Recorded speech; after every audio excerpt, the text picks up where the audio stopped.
Hi, it's me.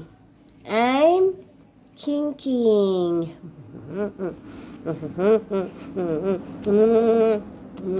Wala na lang.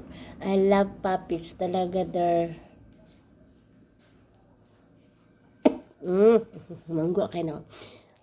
Mangkilig-kilig ko ani nila dear. Basta sila na ang ako ang. Ayoko talaga kasi hindi po yun hindi po malinis yung mga ko. Mga puppies ko dear.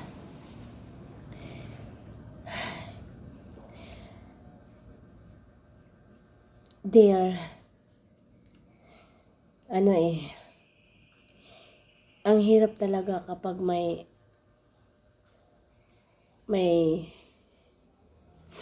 anger issues ka sa buong pagkatao mo there, sa imong pagkatao, sa lahat ng pagkatao mo, yung mga angerness, yung mga galit kasi mayroon talaga ako na hindi ko yun, pero iba talaga po ako there kapag mag-aatake yun there.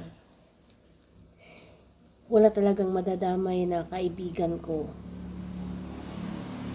Mag-aatake yun, tapos makikita ko yung mga alam ko na mga taong maninira sa akin, yung nanglalait sa akin. Ayoko sa kanilang makita kapag umaatake yung angerness ko. Alam mo ba kung saan ito galing there at saan ito nagsimula there? Kasi sa pagkatao ko there, unwanted baby na talaga ako. So napunta ako sa tao na, imagine yung tao na yun na saan ako nakatira, saan ako lumaki, may may special child siya, pero ngunit namatay siya nung nag-edad siya ng 30 kasi may eclipse yung kirig-kirig. Mahal ko po yun si Pupoy. yung anak ng nagpalaki po sa akin. Mahal ko po yun.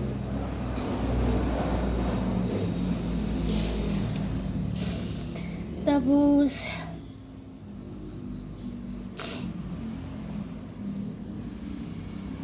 promise, ayaw po talagang magbait-baitan. Siyang mahal ko po yun. Kung nabubuhay siya tapos namamatay yung anak ko, yung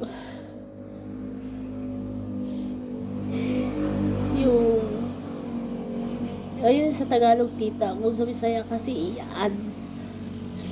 Kasi patay na po si Tatay Sardo, yung asawa ng iyan ko, yung iyan ko, yung tiyahin ko. Patay na kasi, mabait po yun.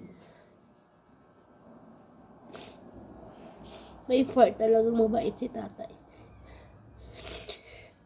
Pero namatay na po si tatay. Tsaka si Pupo yung anak nila. Yung naiwan, yung auntie ko talaga na pure blood ko talaga. Nung nagkasakit siya po, kinuha ko siya. Kasi low of potassium. Yung low of potassium na yun, nagdaan yung mga araw. Talagang nangihina na siya. Akala ko nga mamamatay. COVID yun. Panahon ng COVID yun.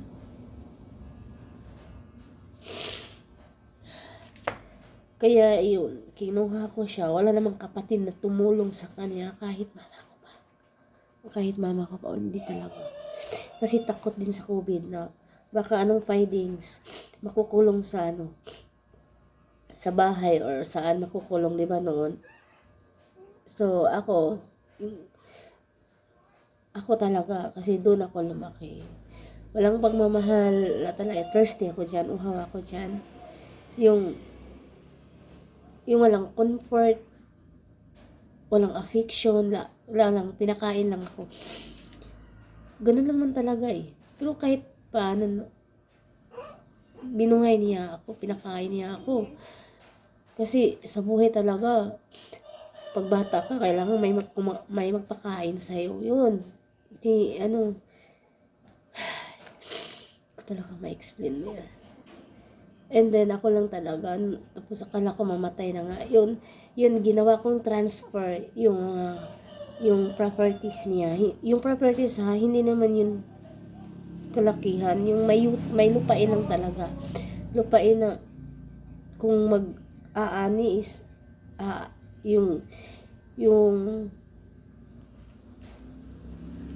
ano, 2,000, yung maninet na talaga sa aanihin sa niyog. 2,000. Ganon. So, nag-transfer ako yung lupa na yung lupa na may bahay, yung tinitirahan niya. Yun, tinatransfer ko. At saka yung basakan, tinatransfer ko. Kasi, sino ba? Alangan naman hindi ko itatransfer kung mamamatay yun. hindi ko name. So, para saan ba yung ano niya, yung properties niya, di ba? Wala namang lumapit. Di ba? Wala namang tumulong sa niya kung ako yun. Promise, totoo yun. Wala talagang halong parang maawa kayo sa akin. Yung totoo talaga. So, nagpapakatutuwa ako. Tinransfer ko yun para sa pangalan sa akin. Yung basakan. Tapos, pumunta ako sa isang abogado. Hindi magpipirma yung abogado. Talagang, titiyakin talaga lang. Totoo yung sinabi ko na malubha na talaga yung may-ari. Yung iyaan ko. So, yung secretary, pumunta sa bahay namin kung saan ko inalagaan si ate. Ate kong tawag doon. Ate ang tawag ko doon. So, pumunta. So, nakita nila, picture, binubidyo pa. Tapos, binangon siya ng paunti-unti. Tapos, gano'n na lang siya. Wala lang siyang nang react. Tapos yun, inalagaan ko talaga ng tudo. Inalagaan ko with heart. Inalagaan ko dahil mahal ko. Dahil kahit pa paano, nagsami kami, maramdaman ko talaga yung love ko sa kanya. Maawa na ganun. So, inalagaan ko siya. Nagre-research ako. Walang doktor. Nagre-research lang ako sa YouTube kung paano alagaan yung low of potassium, yung bedridden. Ayun. Inalagaan ko siya. Nabuhay. Hindi ko siya pinakain lang ng morning, lunch. Hindi. Yun parang ngayon fruits ito. Halimbawa, morning, 5 fruits yan. Then, pag mga alas 9, vegetable na naman. Tapos, with matching ano na yun, banana, kaya low potassium. And then, pag lunch na naman niya, with the rice and baka. Ayun, ginaling na baka. Ayun. Mga ganun talaga, hindi talagang yung nutrients makukuha talaga niya. Nabubuhay talaga si ate. So, masaya ako doon.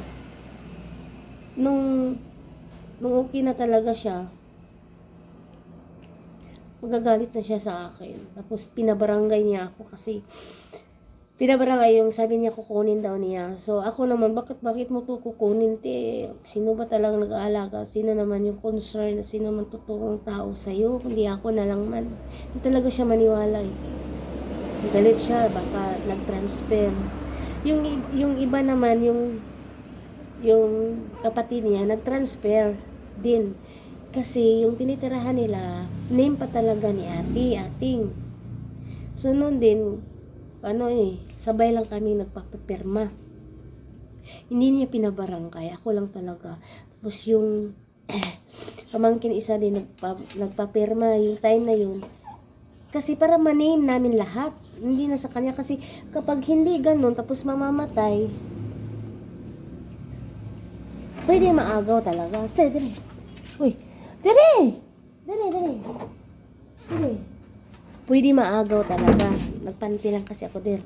Pwede maagaw talaga. So, kami nagpapapirma. Pwede maagaw. Ito yung ina. Kaya, maluhan na talaga si ate noon, panahon na yun. Pero ngunit yung sabi niya, kukunin daw niya. Sabi ko, bakit akin lang? Sabi, kaming lahat. Wala mo siyang reaction sa dalawa eh. Dahil tapos doon, matagal na to talaga. Yung maatake lang talaga. Tapos doon, siyempre react ako. Natural lang yun. Kasi ako nag-alaga, wala talagang halong, ano yan, yung, para maawa kayo sa akin. Totoo. Ano, binibinta pa yung kalabaw kasi sabi ng ano ko, isang kapatid na naman niya na ibinta kasi kapag ma-okay yan, ano naman yan ng kalabaw. Nabitaw, baka madapa. Bininta ko, yun ang ginagasto ko. Gasto talaga.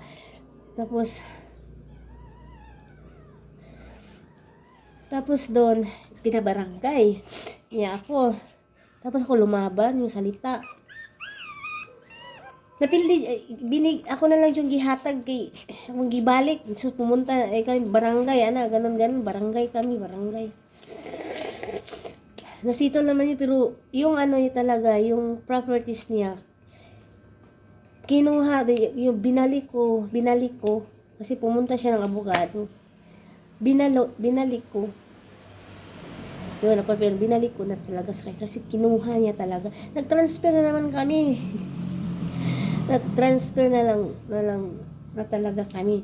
Sabi ng abogado, sinabi ko kung saan abogado eh, para kung mag-complain siya, isa lang abogadong lalapitan niya, yun lang talaga. Tapos doon, sabi ng abogado, lumapit siya doon. Kasi sinabi ko talaga kung saan ako nagpunta na abogado. Lumapit ako doon. Pero sabi ng abogado ko, attorney, na ayun na, ganyan, para namang kumampi yung term. Alam mo, sino bang nag-aalaga sa'yo na eh? Yan. Kukunin talaga niya kasi parang masamang tawa ko. Baka ibinta ko raw. Hindi naman. Yun naman yung nakasaad eh. Ang nakasaad talaga, makukuha ko lang yun kapag patay na. Of sale yun.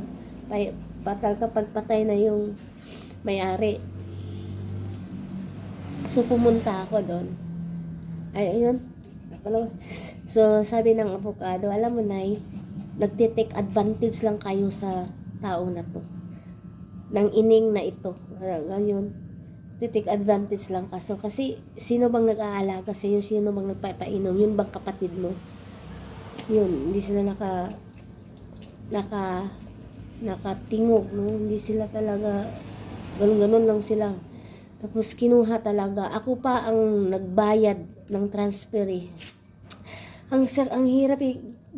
Sabi ng abogado, lumabas ka muna ining para hindi ka malagong masaktan, kami nang bahala dito. Yung lumabas. Tapos hinatid na lang sa labas yung dapat kumpirmahan, yung sinahuli ko. Ang hirap kasi. Hinahuli ko. Tapos nang magperma, yun, may mga salita pa na pinagalitan daw ako ng abogado. Kasi hindi ako nagpaalam. Paano ako mapagalitan ng abogado? Pinuntahan nga ng sekretary kung totoo bang malubha ka na talaga nun. Kasi hindi lang napipirmahan kapag hindi totoo yung sinasabi ko. Ayun. Yung pinagalitan daw ako ng abogado kasi ninakaw ko daw, sinungaling daw ako. Hindi yun. Kasi may sekretary, may video eh. Yung video na yun, na-erase ko na lang talaga. Sayang, no? Yung pag-aalaga ko kay ating noon, na-erase ko naman. Pero yung pangalawang attack ng potassium ni ate, ako din ang nag-aalaga. Kasi naawa na din ako. Nasakit yun ha, pero inalagaan ko din ulit. Sabi ko baka wrong lang talaga ako. Baka ma-appreciate na ako ni ate ngayon. Yung pangalawang attack ng potassium niya, na talagang pinuntahan ko sa bukid. Ganun na talaga siya. Tapos naghahanap ako ng tao na sinong pwedeng mag-carry. Kasi hindi ko kaya. Kami, yuntuhan ko doon. Tapos doon, na-appreciate niya ako na hospital. O, ako na naman yun. Ako talagang kumikilos. Tapos papahid ng tayo niya. Ako na naman. Talagang miserable talaga yun. Ako na naman yung sa hospital. Mayroon ako nakapag-upload ako ng pangalawang attack ng sakit niyang potassium. Yung parang gano'n na talaga. Kasi matagalan kasi yung tihik. Magamot sa pera. So, matagalan ka sa potassium. Wala talaga kang umoy. Ganun ka na lang. Tapos, muta-muta na. May morning na may muta na sa mata. Tapos doon, yun hatid siya sa hospital. Ako nag-aalaga. Sabi niya, magpapirma ka na, Joy. Pirmahin mo ulit. Sus, buti na lang. Magpapirma daw ako. Kasi sa akin na talaga yun lahat. Buti na lang. Parang ano talaga yung hindi ako excited, hindi ako masaya, napapagod yung katawan ko sa tuwing magplan akong pumunta ng abogado. Ayun, pumunta ako ng abogado. Buti na lang wala yung abogado, may nasa ibang may sa kaso. So wala yung abogado, sabi ng sekretary, bumalik kayo dito pag mandito na si attorney. Ayun, sabi niya, i-follow up mo na kasi pipirmahan ko. Magpirma. Para talaga napapagod ako Tapos yung takot ko na baka magalit naman ito, may mga misinterpret kami. Tapos magalit, tapos magpapipirma naman kasi kunin na naman niya. Buti na lang talaga. Yun talaga hindi talaga napirmahan. Yun. Hindi, walang pirma yung nangyayari. Kasi sa tuwing pumunta ka na, magpa-follow up ka na kasi pipirmahan ko kasi sa'yo na yun. Pagod talaga yung katawan ko. Hanggang nagalit talaga siya sa akin, ayun. Nandun yung papers niya, kinuha. At nagpapasalamat talaga ako na hindi talaga napirmahan. Hindi ko yung na-transfer yung properties niya. Kung na-transfer ko,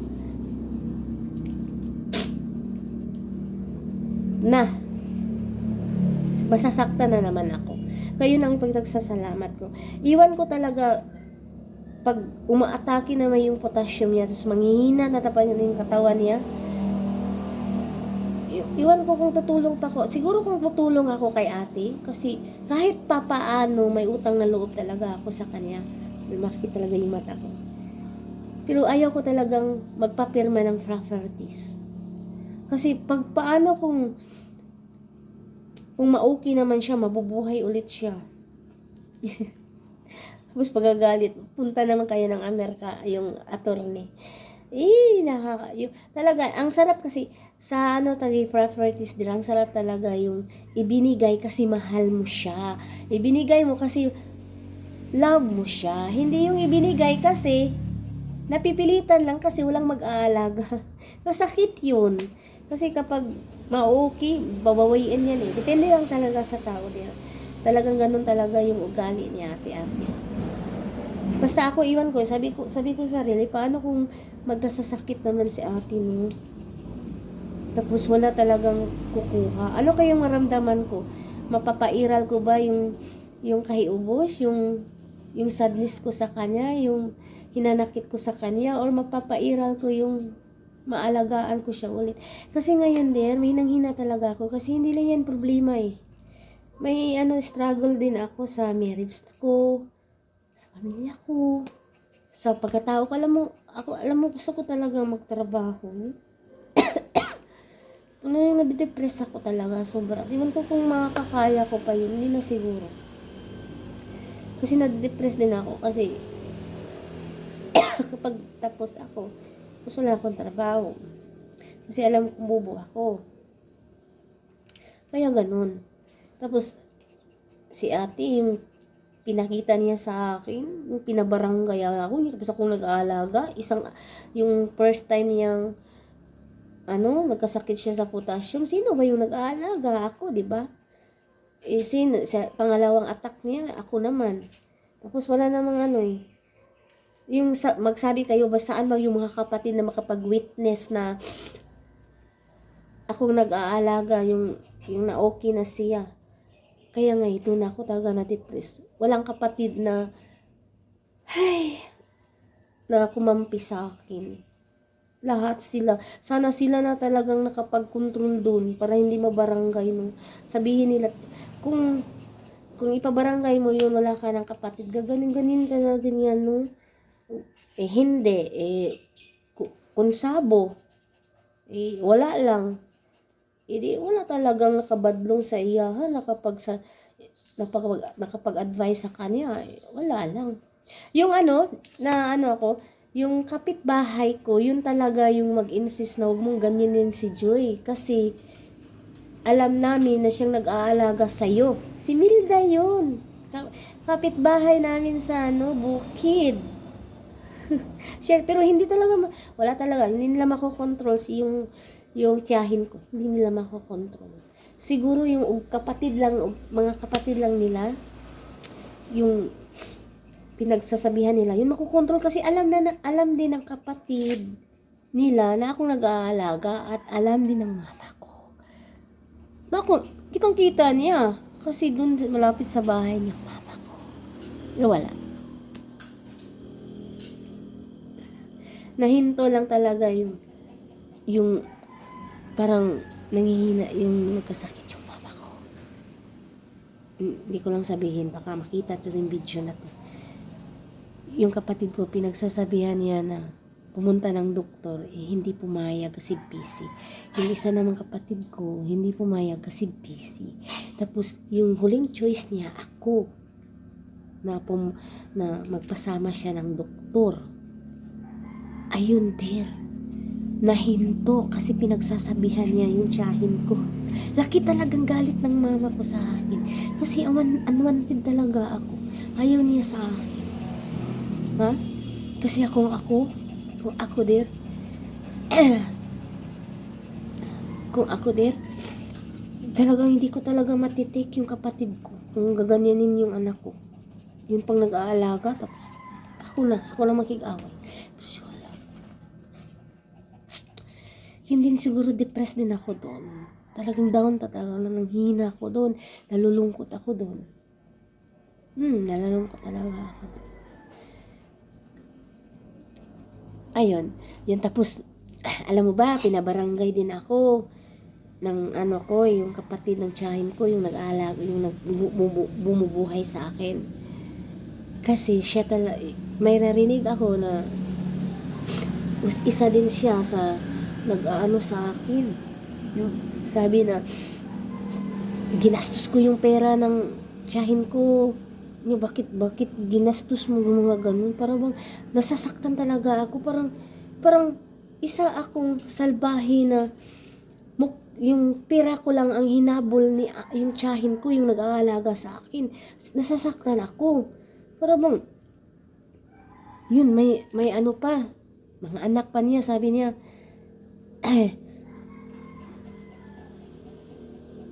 inalagaan ka niya noon, ba't mo ginanon? Nalitaw, inalagaan ako noon, ba't mo ginanon?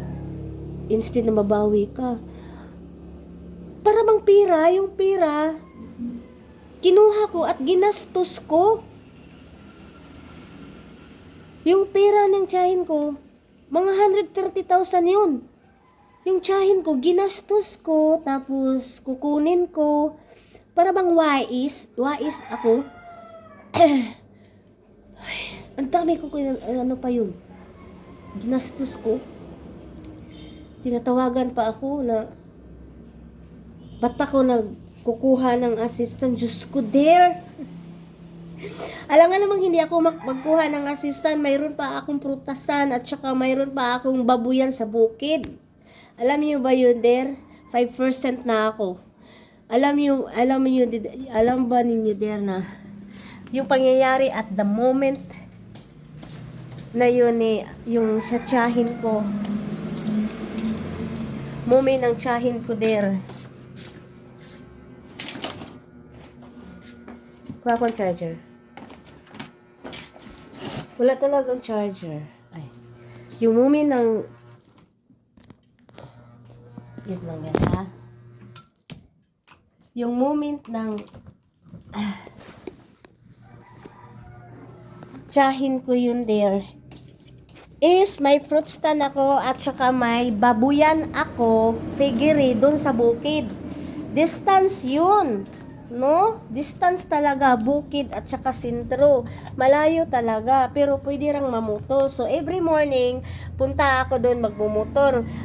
Mayroon pa akong manukan, magpakain ako ng manok every morning, tapos magki-clean ako ng pigiri ko doon. Tapos magpapakain pa ako. Every morning yon. Tapos, babangon ako ng 3 a.m., 3:30, minsan pa 4 na lang kasi sa pagod. Tapos, iprepare ko yung food, ganun. Kasi yung asawa ko noon, na-assign sa Osamis. Tapos, pagkatapos ko dito, punta ako ng bukid, magpapakain ako ng manok, tsaka pigiri. Ngayon, nagkasakit yung tiyahin ko. So, paano ko yun mabalansi kung wala akong sinong maiiwan din kapag magpipid ako, magpapakain ako sa babuyan? Sinong magpapakain sa tiyahin ko? Lumpo na talaga nung panahon na yun kasi full of potassium. Paano yung katawan ko? Tapos, pagkatapos kong pakain, punta ako ng prutasan, mag-arrange ako doon kasi may negosyo akong prutasan. O, kanyon. Pag-anuhin pa ako, yung pagdudahin pa talaga ako na baka magastos yung pera ni ate-ating noon, ganun. Tapos sabihin pa nila na ba't pa ako kumuha? Hindi talaga ako nag-sitting pretty noon. Kaya ngayon der, dami ko talaga nasa isip ba't ganun talaga yung nasa isip, nasasaktan ako kung bakit ako doon, pumunta ako sa iyaan ko. Nag-boost emotion ako, ayun. Na-trespassing ako. Na-trespassing talaga ako. Binabarangay ako kasi pinuputakan ko talaga yung tiyahin ko. Ba't mo ganun? Hindi ko tayo. Sabi ko na pumunta ako doon. Mama ko yung tawag ko doon. Ma, ba't mo ginawa mo yun? Parang pinagdudahan. Akala ko ikaw yung kampi ko. Ganon. Akala ko naiintindihan mo. Akala ko nakikita mo yung kung ano siya, loob ko. Ayun, ganon ko talaga. Ayun. Yung daughter niya, galit sa akin. Intindihan ko yun. Tapos sabi ng daughter niya, pabarangay kita. Sabi ko, tutuhanin mo, tinututuo talaga. Ayun, nagbarangay kami doon.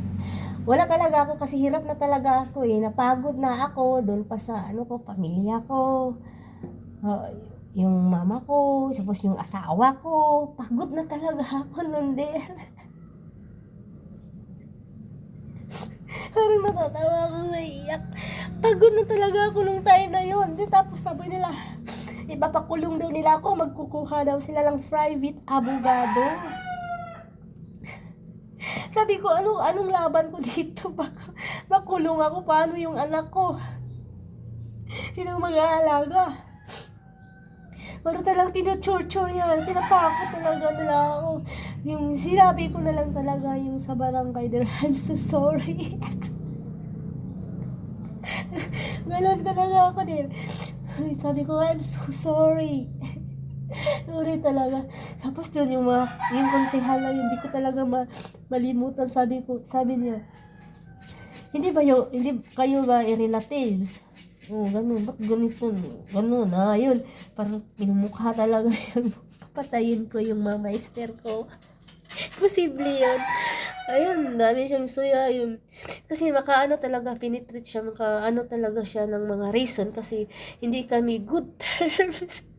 Sa pamilya ko, walang kakampi, ni kapatid ko, walang kumakampi sa akin, yung asawa ko, hindi talaga parang bigat-bigat na talaga nun.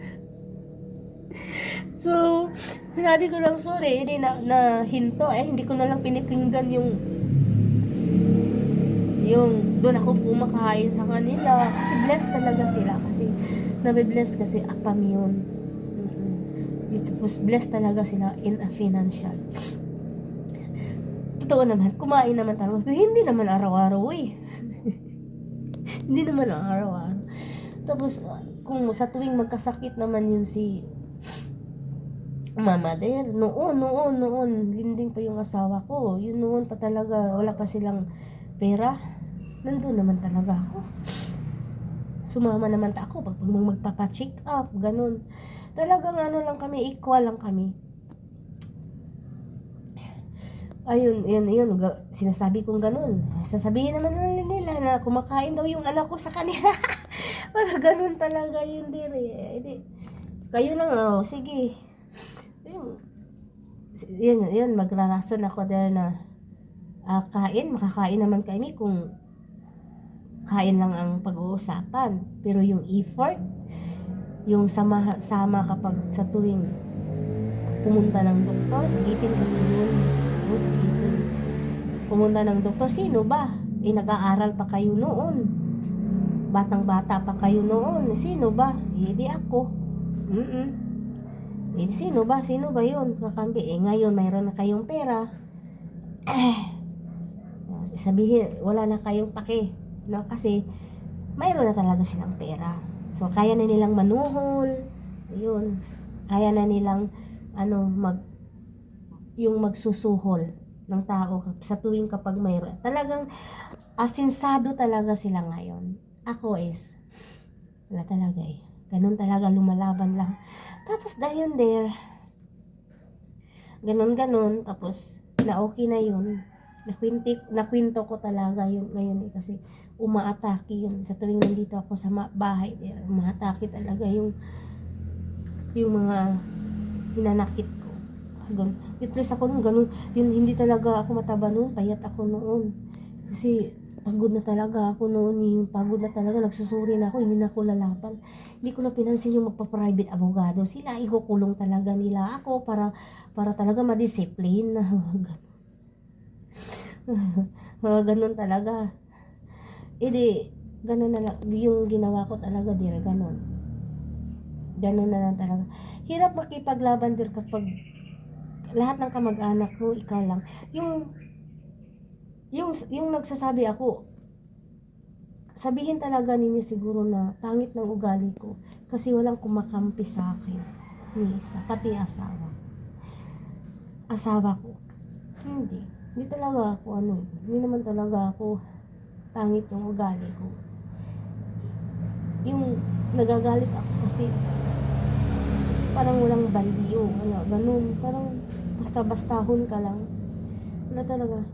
Wala talaga kasi yung asawa ko hindi, yung parang ako naman talaga kung bakit nakasal kami kasi namimilit ako. Ganun talaga, namimilit ako kasi gusto ko nang mag-out sa mama ko kasi wala talagang trabaho so namimilit ako sa lalaki, yung asawa ko, wala talagang love kaya naiintindihan ko wala talagang kakampi sa akin, ganun. Kaya ganun, sa tuwing may magka-problema yung anak ko din, sasaktan talaga ako. Bakit? Huwag na lang sa anak, ako na lang. Yung parang, bakit para akong nakarma? Ganun. Bakit ako nakarma? Sila hindi, wala talaga ako nakitang karma sabihin ko baka ako talaga yung makasalanan sa mundo. Pero paano, kahit anong sa isipin ko, ano ba, ganun. Hanggang ngayon, ganun yung ko. Yung katawan ko, hindi ko talaga ipakikita. Palapit na itong mag-plat tummy. Kaya yun ang kwento ko noon. Yun ang kwento ko ng sad moment and struggle in a darkness moment sa akin po. Yun ang kwento ko. So magbabay man ako, tapos na ako magkwento